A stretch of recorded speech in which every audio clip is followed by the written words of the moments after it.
In today's world and current setting, money holds the most value over things. It is one of the most important factors to survive.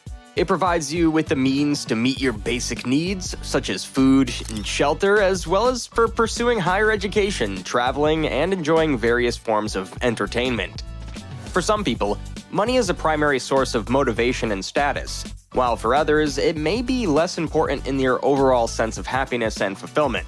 Additionally, some individuals may prioritize other factors such as relationships, personal growth, or spiritual well-being over the accumulation of wealth. Wherever you are in these, you need to attain independence from a financial situation that may be holding you back from attaining your goals. Similarly, reaching financial independence does not only help you in attaining your wants and needs, but it gives you security and the freedom to choose to live your life. There are different stages to being financially independent, and it's crucial that you know each one to define what level you are and what you can do about it. We at Finance Aligned are committed to help you learn the true importance of financial knowledge as well as the practical things you can use every day. In today's video, we'll share with you the different stages and levels to being financially independent. But before we get started, if you are new here, please do not forget to subscribe to our channel so that you can join a community where learning about finance is welcomed and encouraged. You can also click the notification bell so that we can notify you whenever we post new videos online. Now that we've got that covered, let's get straight to the video. There are several stages before you can achieve the financial independence that you want, and we compiled some of them for you. Number 1. Dependent. A financial dependent is a person who relies on someone else, usually a family member, for financial support. This may include children, elderly parents, or other family members who are unable to support themselves due to age, disability, or other reasons. You have limited financial freedom when you are financially dependent on other people. It stifles your control over your own finances and lifestyle choices. This can lead to other things, such as emotional stress, strained relationships, and reduced opportunities. Learn to save little by little.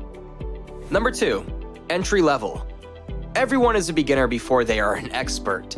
An entry-level person in financial independence is someone who is taking the first steps towards achieving greater financial security and freedom, and is committed to building the skills and knowledge necessary to achieve their financial goals. This is typically someone who is just beginning to develop the skills and habits necessary to achieve financial security and freedom. This may include individuals who are starting to earn their own income for their first time, or those who are looking to improve their financial situation by reducing debt, building savings, and investing for the future. Number 3. Earner. You'll reach a stage where you'll feel that you've finally broken free. You're now an earner. An earner in financial independence is someone who has achieved a level of financial stability and is able to support themselves and their lifestyle through their earned income. This means that they have reached a level of financial independence where they are no longer reliant on others for financial support. They are debt-free, focus on saving or other investments, and they may be branching out to other sources of income. They may also have the freedom and flexibility to pursue their personal interests and hobbies, as they are no longer tied to a traditional job or career. Number 4. Saver. Now that you have a choice to pursue multiple sources of income, you can now actually save. A saver in financial independence is someone who has developed the habit of saving a significant portion of their income in order to achieve financial security and independence. This means that they prioritize saving and investing for the future over spending on immediate wants and needs. Savers have a long-term perspective and are willing to delay gratification in order to achieve their financial goals. They are willing to live minimally or save 50% of their income to achieve their long-term goals. They often have a frugal mindset and are conscious about their spending, focusing on needs over wants. They're willing to make sacrifices in the short term to achieve their financial goals. Number 5. Investor. You believe you have saved enough. You can now spend your money on extra activities. You can now invest. An investor in financial independence is someone who uses their money to purchase assets with the goal of achieving financial security and independence. They have a long-term perspective, are comfortable with taking on some level of risk, and focus on generating passive income from their investments. They have a good understanding of financial markets and different types of investments, such as stocks, bonds, real estate, and mutual funds. They can focus on investing in income-generating assets such as rental properties, dividend-paying stocks, or bonds that provide a steady stream of passive income. They are comfortable with taking on some level of risk in order to potentially achieve higher returns on their investments. Number 6. Planner. Yes, you plan every step in your journey to financial independence, but now that your investment bore fruit, it needs proactive planning. A planner is someone who takes a proactive approach to managing their finances and is intentional about their financial decisions. They have clear financial goals, regularly track their progress towards those goals, and have a plan in place for managing financial risks. This means that they are intentional about their financial decisions and have a clear understanding of their current financial situation and their desired financial outcomes. Number 7. Builder. You have enough money now. Time to create and build your own opportunity. A builder in financial independence is someone who takes an active role in creating their own financial opportunities and building wealth over time. They have an entrepreneurial mindset, invest in their education and skills, actively build their network, and are willing to take calculated risks. They have a strong work ethic and are willing to persevere through setbacks and challenges. Number 8. Optimizer. Well done! You've been successful on your journey to financial independence. What do you do now? You optimize your wealth. An optimizer is someone who is focused on maximizing their financial outcomes through efficient use of their resources, frugality, and continuous learning. They have clear financial goals and prioritize their spending and investments to achieve those goals. They are efficient with their resources. They are always looking for ways to improve their financial outcomes, and they are constantly learning about personal finance and investment strategies in order to make informed financial decisions.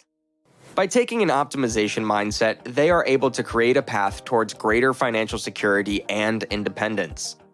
People like to have more free time in their retirement years. Maybe you want to travel the world. Maybe you want to finally launch your own business. You might also be inspired to conduct volunteer activities. Whatever the reason, the question is the same. What would it take for me to retire at 55, or even 50 or 45? The answer will depend on your financial condition. But first, what is early retirement? For decades, early retirement meant retiring at 60 rather than 65. While this is technically correct, the definition of early retirement has evolved. Today, early retirement is no longer the moment you stop working permanently. Now, it's simply the moment you no longer need to work for money. In other words, early retirement is just a different way of saying you're financially independent. Some people retire in their 30s and 40s. However, most of these people continue to work in some way, usually on a passion project or something they simply enjoy doing. The difference is that these people work because they want to, not because they have to. Keep in mind that working can provide us with a sense of purpose, meaning, and fulfillment. However, some studies indicate that people who retire early and do not work at all may die sooner than those who continue to work. So, for many, the goal isn't to stop working totally. Instead, it is to be free. Free to choose to do the work you want to do when you want to do it. Sounds good, right? It gets better. There's a lot to consider if you're thinking about how to retire early.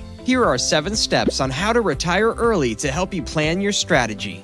Number 1. Figure out what you need. The first and most important step to retiring early is to determine what you will need in retirement. Many experts agree that in order to maintain your present standard of living in retirement, you'll need roughly 80% of your current salary. If you're currently earning $100,000 per year, you'll need approximately $80,000 in retirement income each year. After figuring out your yearly costs, you can estimate how much money you'll need overall. Be optimistic about how long you'll live. You don't want to plan your retirement on the assumption that you'll pass away at 80, only to live into your octogenarian years feeling fit enough to hike a mountain, but short on cash to buy boots. Suppose you wish to retire at 45 and have a life expectancy of 90. The required annual retirement income is $80,000, or 45 years. Your retirement fund will need to have $3.6 million, based on some simple calculations. Number 2. Create a budget and stick to it. Although $3.6 million is a large sum of money, you should be able to save it if you're ready to make some sacrifices. Creating and then sticking to a budget is the best way to ensure that you're saving enough for an early retirement. Since early retirement is the target, a significant portion of your budget will go towards saving much more than if you are willing to work into your 60s, as most people do. That could mean skipping trips, downsizing to a less expensive home, or reducing your entertainment budget. Number 3, figure out your strategy. The next step is to plan how you're going to save as much money as you can. There are a number of choices, but some of them make more sense than others. It's usually in your best interest to use your workplace retirement plan, such as a 401k, especially if your business offers an employer match program. Some companies may match a portion or all of the money you put into your 401k, basically giving you free money. Make sure you enroll in your 401k plan as soon as possible and contribute the maximum amount possible. Most plans also allow you to use an automatic increase, which raises your contribution percentage each year. However, not all employees have access to a 401k. If this is the case, you can use either a standard or a Roth IRA. A regular IRA is funded before taxes, but a Roth IRA is funded after taxes. When you accept distributions from a regular IRA, you must pay taxes, whereas distributions from a Roth IRA are not taxed. If you believe your tax bracket has changed, use a traditional IRA. If not, consider a Roth. Number 4, don't forget to include healthcare expenses. You may feel as fit as a horse right now, but it will most likely not last throughout your retirement. You must factor in how much money you'll need to pay for healthcare now and in the future. When you reach the age of 65, you'll be eligible for Medicare. That is all some people need to know. However, if you want to retire early, you may have decades to account for before you are eligible. Knowing how you'll acquire insurance and how much it will cost is essential for developing an early retirement strategy. Also, keep in mind the possibility of needing long-term care later in life. One way to prepare is to buy long-term care insurance now. Number 5, consider investing in real estate. Investing in real estate is another option for early retirement that does not require a bridge account. Real estate investing is not for everyone, but if done correctly, rental properties can offer you a consistent stream of income. But before you try to become a real estate investor, there are several ground rules you must observe. First, only invest in real estate after you've paid off your main home. At that point, you're entirely debt-free with an emergency fund of 3 to 6 months worth of expenses saved. Secondly, always pay in full for property investments, with exceptions. Remember that debt always implies risk, and putting down 100% significantly minimizes your risk. Not only that, but paying in full will help you make money faster because you'll keep all of your gains instead of transferring a portion of your earnings to a loan, plus interest. Number 6, consult a financial advisor on a regular basis. Yes, you must keep an eye on your finances. You must ask about concepts and words that do not make sense. Maintain your financial portfolio, but don't make any decisions unless you've discussed them with a professional who understands their business and has the time to explain it. There's a lot to consider, and remember, that's why it's important to consult with a financial expert while trying to find out how to retire early. Number 7, remember Social Security. Lastly, the good news is that you won't have to generate all of your retirement income from scratch. Once you reach a certain age, some of it will arrive in the form of Social Security. If you retire early, you won't receive as much Social Security income, but when it comes to retirement planning, every penny counts. While lean fire can be an effective way to achieve financial independence and retire early,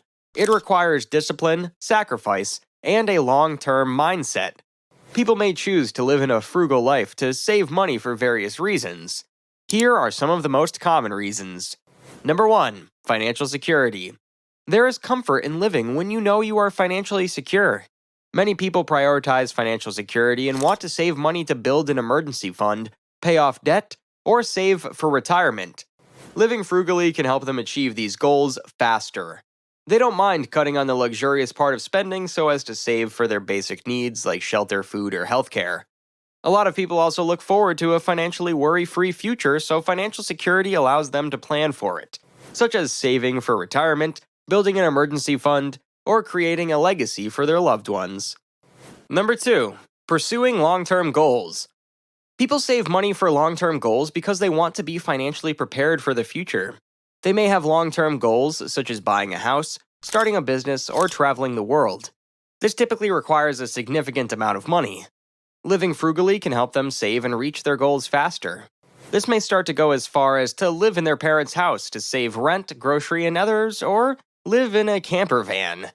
They may take measures like deciding never to have kids, or live in a very low-cost area of the country to achieve their long-term goals. It's indeed a sacrifice. Number 3. Environmental concerns. Some people may choose to live frugally to reduce their carbon footprint and live a more sustainable lifestyle. By consuming less and wasting less, they are contributing to a healthier planet. People choose to live minimally for environmental concerns because they recognize the way that we consume resources and live our lives have a significant impact on the environment.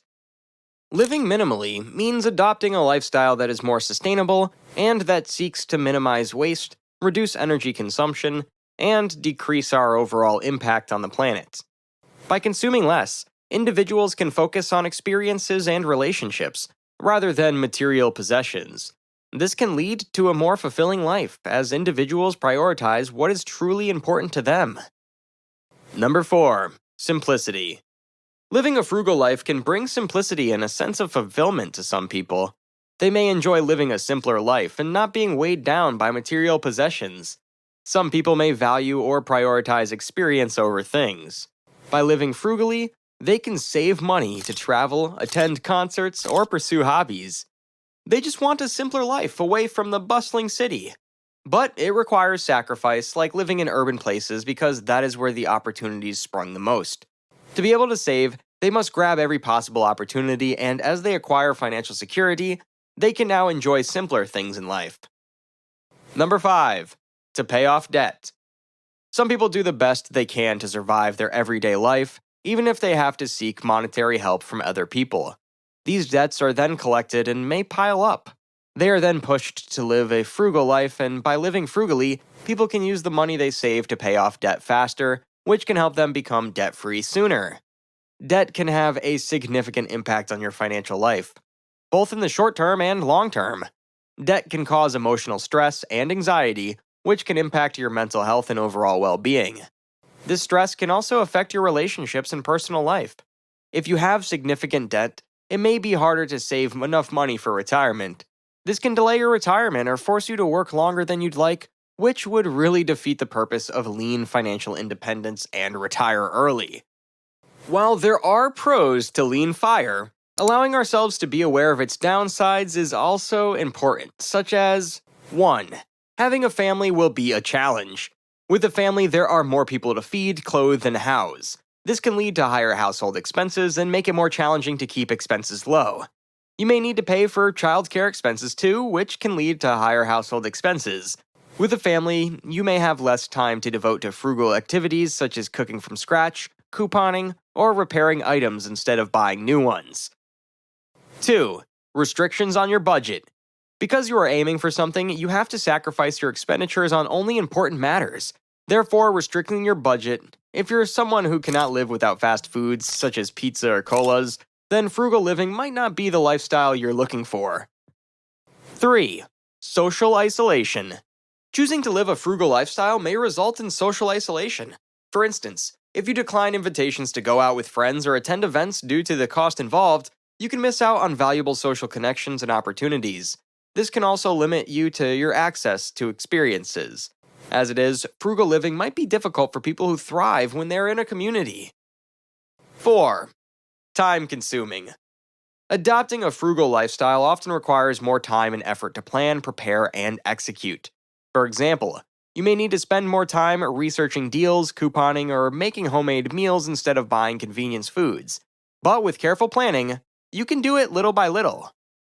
While lean FIRE can be an effective way to achieve financial independence and retire early, it requires discipline, sacrifice, and a long-term mindset. It may not be suitable for everyone, especially those who are not willing to live a frugal lifestyle or who have high living expenses. It's important to carefully consider one's financial goals and circumstances before pursuing the lean FIRE strategy. What is financial freedom? One definition of financial freedom is having enough money to do whatever you want without worrying about your bank account. Financial freedom means being able to take that fantastic trip to Tahiti without having to worry about missing work. It's purchasing the home of your dreams while still having cash to pursue your additional interests. Some people associate financial freedom with retirement, and while being able to retire whenever you choose is important, financial freedom does not have to wait until then. Depending on your circumstances, financial freedom could mean the ability to pursue and benefit from your interests. It could mean not relying on a 9-to-5 career to spend time with your children or supporting your partner as they work to establish a business they enjoy. Having enough money in the bank to support your deepest values while not having to worry about paying the bills is what it means to be financially free. Comparing financial independence and financial freedom. To properly work toward financial freedom, it's important to know the difference between the terms financial freedom and financial independence, which are sometimes used interchangeably. The keyword independence is essential to financial independence. It's the ability to meet your own financial needs without the assistance of others. You are financially independent if you have a consistent source of income, pay all your bills, including any debts such as student loans or a mortgage, and have some money in savings.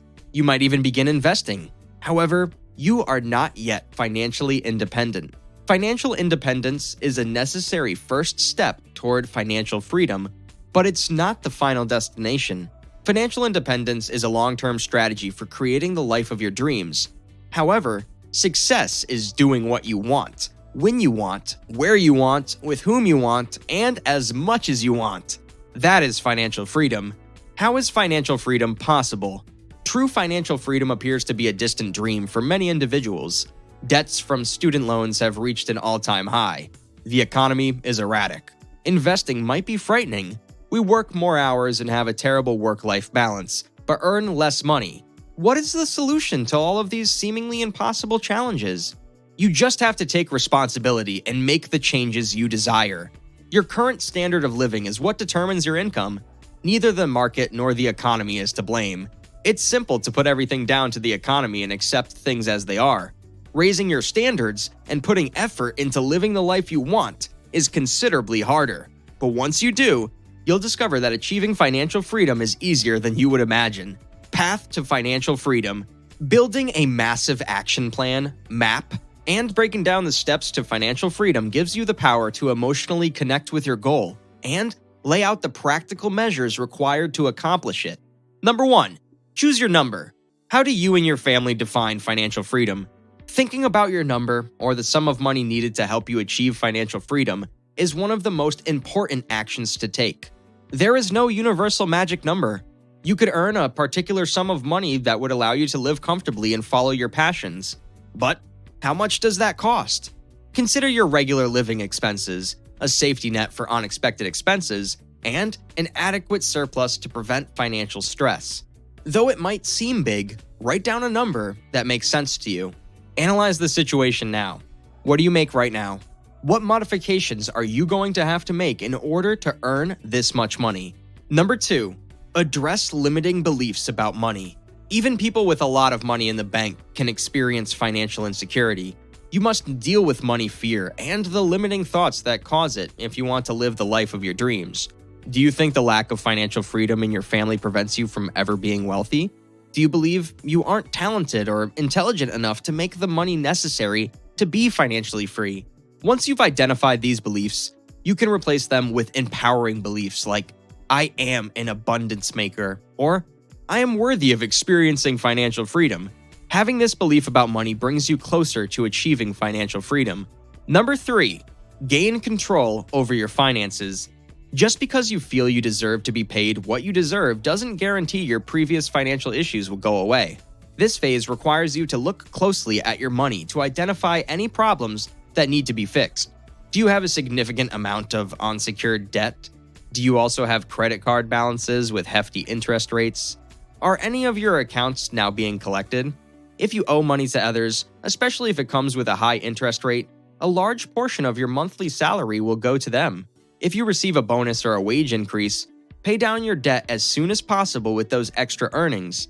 Pay off your lowest debt using the snowball strategy, then use the funds you would have used to settle it to begin making payments on the next one. The snowball strategy is a debt repayment method whereby one who owes on more than one account pays off the accounts starting with the smallest balances first. After paying off your debt and creating a budget, you'll have more money every month and more peace of mind. Number 4. Develop a short-term savings strategy. Financial freedom won't come to you overnight, so as you implement your strategy, you should have a backup set aside to cover any surprises that may arise. You'll have more money to budget each month to put into savings once you've paid off your debt. You can put those additional funds toward your money-making machine once you've established a 6-month emergency fund that can cover any eventuality, such as a sudden loss of income or significant medical expenses. Having these emergency savings is practical and essential for your mental health. When you have financial security, you can take more chances at work and say yes to things that will truly make you happy without having to worry or feel guilty about it. Number 5. Building your money machine. Now is the time to figure out how to achieve financial freedom. Start by building a machine that makes money. This can be accomplished by utilizing the strength of compound interest. Create 3 imaginary containers for your money: security, risk and growth, and dreams. All of the money for your bills goes into your security fund, since you need this cash to maintain your standard of living. Then, your risk and growth category would include equities and bonds with a high yield. Lastly, money that you can use to have fun with should be put into your dream bucket. When you earn a reward or win money, it's deposited here. Many people seeking financial freedom find it beneficial to consult with a guardian financial planner who can provide knowledge about investing possibilities and assist them in developing the best strategy for their specific circumstances. Number 6. Analyze and make changes. Finally, as you progress through the preceding steps to financial freedom, pay attention and make adjustments as necessary. Keep an eye out for warning signs in your portfolio that could be impacting your returns. When you or maybe your partner gets a promotion or accepts a new job with a pay increase, add extra money to your buckets. Keep an eye on the market and diversify your investments as necessary. If you're dealing with a financial planner, assess how things are going and ensure that they're prioritizing your interests and that you feel at ease with them. You're not required to continue working with your broker if they're a bully or if you don't believe their recommendations. Your eyes may be opened to new possibilities by a new financial advisor, or you may discover that you are now financially savvy or literate enough to manage to invest on your own. Do not forget the question: what is financial freedom? Depending on your individual goals, values, and standards of living, the question can be answered in a number of ways. You can achieve your financial goals by being aware of what financial independence means to you. You can eventually become financially free by effectively managing your money and taking advantage of interest. Financial freedom is about having the flexibility to make the most of your life without depending on a job or paycheck. It's not about wealth, power, or prestige. It's possible to achieve financial freedom, but you must start your journey today. We often get scared when we hear the word debt because we mostly associate it with poor financial status and even poverty. As much as possible, most people aim to live a life without any debts to pay. But what if we tell you that this is actually one of the secrets rich people have in reaching their wealth? When we listen to financial advice and talk, we often hear the word debt getting used as something negative or something to be afraid of. However, when we look at the reality of life, it is not all negative. There are actually types of debt that can pull higher instead of pushing you down a financial hole. To make things easier to understand, we can call those types of debt good debts.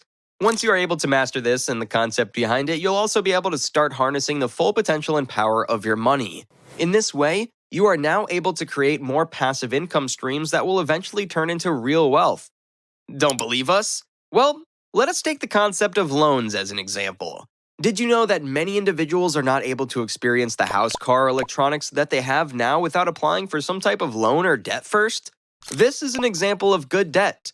These types of debt can also be used to slowly start building your empire. But before we go to how you can do it, you should first know the difference between good debt and bad debt. When we talk about good debt, the first thing that should go into your mind should be the type of debt that allows you to slowly build your assets. These assets should be able to increase in value through time too. In terms of loan interest, this should be tax deductible too, and you should have the option to use the income derived from the asset to repay the debt. Some examples of good debt are property, shares, and investing in managed funds. On the other hand, bad debts are those that you use to buy goods, services, or assets. These are those that do not have the potential to generate any income and also depreciate in terms of value. Its loan interest is also non-tax deductible and no form of income from the asset to pay back the debt. Examples of bad debt are credit card debt that are not repaid within the interest-free period, personal loans to buy cars, and even family home loans. If you want to make use of your debts to your advantage and unleash its full potential, make sure to continue watching as we share with you the steps you can take to ensure that you have good debt. You can also use these steps to position your personal finances in a place where your good debt can help you reach wealth and prosperity. Here are those steps. Number 1. Debt consolidation. Have you ever wondered about the other fees you are paying from time to time? You are not going beyond your means, but sometimes the bills are just too high and you're confused as to why. Well, this may be because you are servicing multiple debts. If you're doing this, you are more prone to paying more than what you need in terms of interest and fees. If you want to maximize things, you can switch this up by increasing your mortgage and using extra funds to pay off other bills like your insufficient bad debt. This can include your credit card balances or personal loans. In this way, you're able to benefit more from your debts. You may also notice that although your home loan repayments are staying the same, there will be a lower interest rate to pay off higher interest debt instead. Number 2. Don't let your savings sleep. Many people think that saving money is just a stagnant way of storing money, but this should not be the case. If you listen or watch videos and podcasts about finances, you may observe that they always encourage people to have their savings, such as emergency funds or even buffer funds that can support them if emergencies happen. Most of the time, people keep it in a cash savings bank account. However, if you want to maximize the potential of your money and don't just let it sleep in your account, you can choose to keep it in an offset account linked to your mortgage. If you do this, you'll be earning a higher after-tax return and reduce the term of your home loan. You can do all of these even without locking up the funds. Number 3. Manage your cash flow properly. If you want to avoid or at least minimize having bad debts, you should master the concept of managing our cash flow first. Through this method, you'll be pushed to reduce interest payments first either by doing any of the following. A. Increasing the frequency of payment on a mortgage. B. Increasing the amount paid, paying your entire salary into an offset account using an interest-free period on a credit card to pay for daily expenses. This frees up other parts of your funds intended to pay off your home loan even without paying any interest. Number 4. Borrowing to create wealth. It's time to start building some good debt after you've reduced the bad debt. Gearing is when you invest correctly and see an increase in the value of your assets. Gearing enables you to build wealth since the income and capital gains from the investment exceed the costs of debt servicing and pay off the debt. Here, buying stock or real estate is frequently a wise move. By taking out a margin loan, investing in a managed share fund, or borrowing against the equity in your home, you can raise additional funds. Number 5. Using lump sums in a cautious way. There are times when you can get a sizable lump sum of money through bonuses, inheritances, etc. Try to use this money for bad debt repayment or think about increasing your superannuation contributions. Number 6. Recycle your debt. When you recycle your debt, the bad debt is turned into a good debt that can provide income for you, be used to pay back the loan, and offer tax benefits. As you pay off your home loan and reinvest the equity you've built up in shares or other real estate. Any extra money can also be put back into your mortgage to help you pay it off faster and save on interest. Number 7. Invest in a managed geared equity fund. A managed share fund is internally geared, so you can take advantage of the gearing effect of borrowing to invest without taking out an investment loan on your own.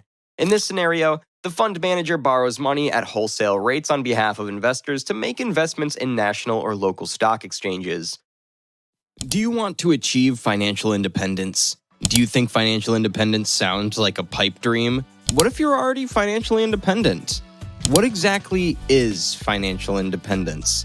The list could go on, but financial independence, for example, is frequently defined as having enough money to live a comfortable life without having to work more. But does everyone fit under this definition? Financial independence, as exciting as it may sound, can actually mean a million different things depending on who you ask. It can mean anything from never having to worry about money again to simply having the freedom to work for yourself if you choose to, even if you have no desire to ever stop working. This could also mean having the freedom to travel, spend time with loved ones, relax, or take pleasure in the fruits of your labor after retirement without having to worry about anything. Let's take a look at the 7 important stages of financial independence in this video, which are broken down according to where you are in your financial journey and the best path for you to take. So, Let's begin. Stage 1. Total financial dependence. You are in the dependent stage if your income is not enough to cover your expenses or if you make no money at all. If you depend on your parents' support or any other kind of financial aid from a third party, you are considered to be a dependent. Making a good living, especially by accumulating some savings, emergency funds, or income, is the first step toward financial freedom. To have complete financial independence, try to imagine what you would do if you didn't have to get up every morning to an alarm and go to work. Where do you want to call home? If you had endless time, what would you do? Before you go too far, keep in mind that it will be more challenging to make the extravagant lifestyle you envision a reality. The sooner you achieve financial freedom, the more minimalist you'll be. To become financially independent, you should start making plans for your life and setting goals and objectives before starting anything, no matter how small. Then work hard and set aside a certain amount of your income for savings. Keep to that percentage, whether it be 10 or 15%. In both good and bad times. Give permission for it to be automatically withheld from your paycheck and deposited right into a savings or retirement account. Stage 2. Financial solvency. You are in this stage if your expenses are lower than your income. When you are financially solvent, you are likely to be able to meet your commitments, such as making bill payments and other withdrawals from your accounts, without actively relying on anybody else. We encounter the survival level when we reach this stage. When you keep your expenses below what you make, you'll either make money or save money. Even though you already have debts, you won't be taking on any new ones, and more importantly, you'll be able to pay your bills on time each month. Getting a job that will enable you to earn enough money so that you are not dependent on your parents for necessities is the first step toward financial stability for students. Reaching solvency may require taking a job that pays more, increasing your income, or cutting back on your spending if you are currently making money. Stage 3. Financial stability. When you are consistently able to meet your financial obligations, when you've paid off your debts, and when you can afford low costs, then you can start saving. This extra income can serve as your emergency fund, a source of money you can turn to in case of an unexpected expense. In most cases, if you find yourself in stages 1 or 2, your only choices are to borrow money, take out a loan, or let your obligations slide to pay for the emergency. If you had any money set aside, this would not be the case. Having some sizable debts at this point is completely normal and acceptable. Although you may still be making monthly payments on your mortgage or school loan, you don't need to take on any more consumer debt because almost all of your credit card debt has already been paid off. Stage 4. Financially secure. At this point, your spending has become stable enough for you to start setting money aside for an emergency fund. The next step is to focus on the high-interest consumer loans since you've already paid off the majority of your smaller loans. Even paying off one high-interest debt can make your life easier and result in additional savings for you. This includes making an effort to pay off any debt from investments, student loans, or the mortgage on your car or home. You are no longer living hand-to-mouth at this point because you have enough money and resources to not only survive, but to start thriving. You have practically no debt, and you have cash reserves that you could use in case of an emergency. Money then starts to serve as more than just a safety net, serving as a tool to help you build a much better and more comfortable life. You might even start investing your money to make it work for you. Stage 5. Financial reliability. The necessity of a sound investment strategy is emphasized at this stage. You'll have invested some of your regular savings between stages 3 and 5 in reliable assets that can yield returns over the short, medium, and long terms. Now that you've made your investments, you should be able to benefit from them. You've reached the financial security stage if your investment income covers all of your basic living expenses, including rent, groceries, utilities, and transportation. This does not essentially mean that you can now quit your job. The basic idea is that if you spend $1,000 a month on living expenses, you'll have more than enough savings or asset-based income to cover this $1,000 monthly expense for the rest of your life. The fact that you still need money from your job is because this does not cover expenses for other things, such as petty luxuries. Stage 6. Financial independence. You keep earning income between stages 5 and 6, save more of it, and invest it until your investment returns are enough to support your current standard of living. This means that for the rest of your life, your investment income will be sufficient to pay for both your necessary expenses and any additional unnecessary ones. At this point, you can say that it's okay to quit your job and travel the country without worrying about your present or future expenses. There isn't a fixed or exact number that you must reach to be considered financially independent. This is because everyone's circumstances are different. One person may believe that $20,000 is more than enough to cover everything that they would need annually for the rest of their lives, while another may need $50,000 or $80,000 to cover both their essential needs and the occasional trip abroad. Stage 7. Financial freedom. Financial freedom is achieved when you're independent of employment. You're no longer reliant on your job when your passive income equals your yearly income, to put it simply. If you spend $75,000 annually on living expenses, you need a passive income of at least $75,000 to be financially independent. A secret formula for successful investing does not exist. Simply diversify your portfolio based on your time horizon and risk tolerance, and keep your costs down, since low costs are a sign of better performance. You can begin to consider goals that are different from your current ways of life, such as things you'd like to buy or experience, or even charitable goals. Determining these goals and how to use your investment income to support them is essential. You can truly say that you're independent and financially free at this particular moment. Stage 8. Financial abundance. When you have enough for your lifestyle's necessities and luxuries while still having some left over for other things, you are at the final stage of the continuum. With the money you make from passive income, you can start your own company, invest in other ventures, buy more real estate, or donate it to charity. At this point, we're not just discussing smart money management, but also smart asset management. How are these idle resources managed? How do you allocate the profits from all of these different investments? Who are the people who will gain from these investments and assets in the future? What percentage would you divide between your family and friends? If you've acquired financial abundance, you should consider all of these things. A lot of people focus primarily on achieving financial freedom and pay little attention to the stages along the way. From this vantage point, financial independence is reduced to an ideal, an impossibly lofty objective,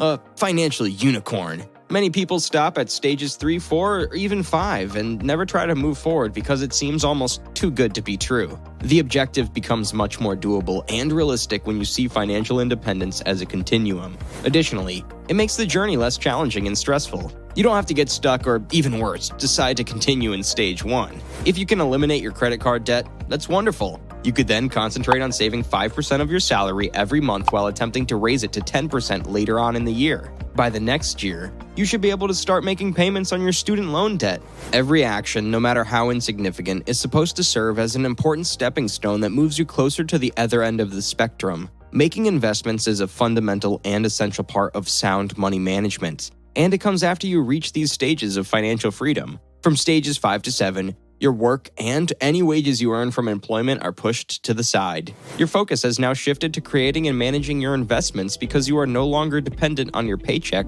to pay for your essential expenses. The goals at the far end of the spectrum are closer with every dollar saved and every debt or loan repaid. Why do people want to win the lottery jackpot when they can't usually avoid these processes? Remember that you are in control of this journey and that you can overcome financial obstacles to experience smooth sailing by making your own decisions and exerting your efforts. What is the Rule of 72? The Rule of 72 is a simple, clear equation that determines how long it will take for an investment to double in value. It's a pretty accurate approach to manually estimating an investment's growth rate or rate of return, which is an investment's net profit or loss over a certain period of time, without depending on complex software, challenging algebra, or other logarithmic calculation tools. When interest rates are low, typically between 6 and 10%, the Rule of 72 produces the most accurate findings. When the rate of return is 8%, the algorithm provides the most accurate results. So, how does the Rule of 72 work? It's easy to apply the Rule of 72.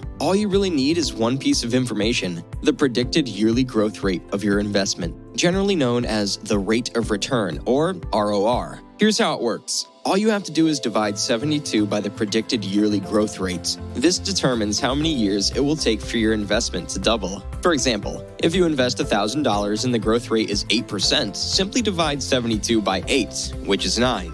That means it will take around 9 years for your $1,000 investment to grow to $2,000. Assume you put $60,000 into a friend's pet daycare or a family member's new cafe. If your investment's predicted annual growth rate is 10%, which is the interest that the borrower pays the lender, the rule of 72 tells you that it will take slightly more than 7 years, 7.2 years to be exact, for your $60,000 investment to become $120,000. Doing the math, 72 divided by 10 is 7.2. However, if your expected yearly rate of return is 2%, it will take around 36 years for your investment to double. Simply put, the larger the annual growth rate of the investment, the faster the profit. Even if you're not a math genius, this may seem pretty simple. The rule of 72 is very useful since it helps you calculate how long it will take for your investment to complete a full circle. This, in turn, allows you to determine whether a certain investment opportunity is wise or a financial Pandora's box that you should stay away from. Let's look at why the rule of 72 is used.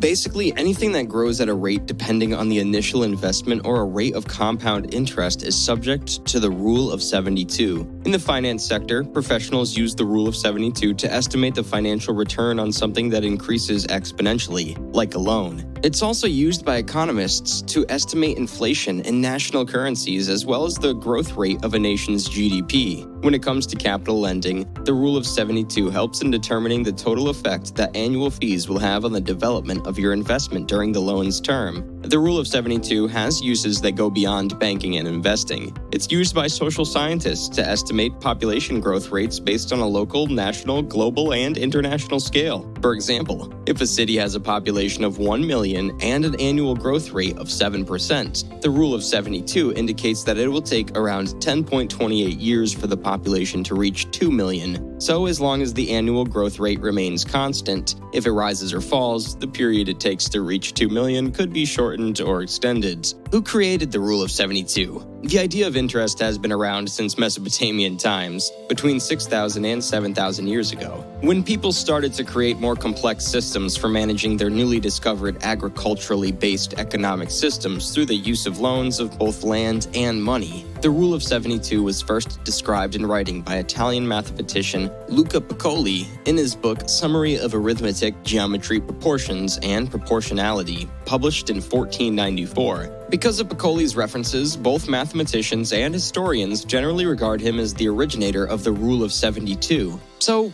why is it called the rule of 72? So what makes the number 72 so special when determining how long it will take for your investment to double? It's not magic, it's only basic math. The actual formula for calculating the exact amount of time it would take for an investment to double is a bit more complicated, to say the least. N times 2 divided by N times 1 plus interest rate divided by 100, where N represents the natural log value on a calculator. To get a more precise estimate, investors will occasionally deviate from the rule of 72 by using a slightly different number as the dividend, such as 70 or 69. This is so because 69.3 and not 72 is the precise number to use to calculate your investment's return time. However, since 69.3 isn't exactly the simplest number to divide by without a calculator, you can replace it with a nearby number that is. The numbers 1, 2, 5, 7, and 10 are among many others that divide evenly when divided into, say, 70. In fact, the result of entering N times 2 into a calculator is 0.69314718056, or after moving the decimal 2 spots to the right, 69.3. The reason why investors chose 72 is because it divides equally with the numbers 1, 2, 3, 4, 6, 8, 9, and 12. This makes it possible to estimate the time it will take for an investment to double with a wide range of growth rate percentages in a quick, simple, and reasonably accurate manner. The rule of 72 is a tested lifesaver in the fast-paced world of finance because it's simple and clear,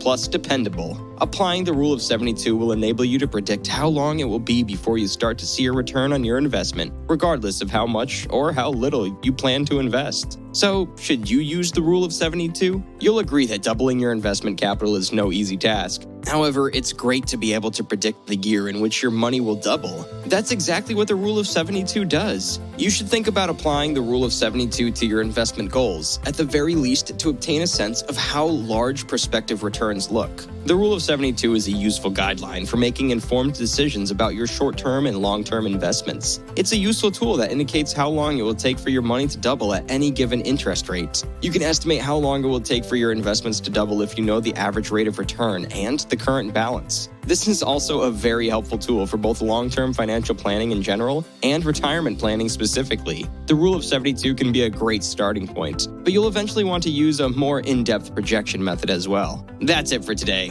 What do you think about this video? Kindly let me know what you think about this video in the comments section below. Don't forget to like and subscribe to this video. Also, hit the bell to receive more updates. See you next time. Thanks for watching.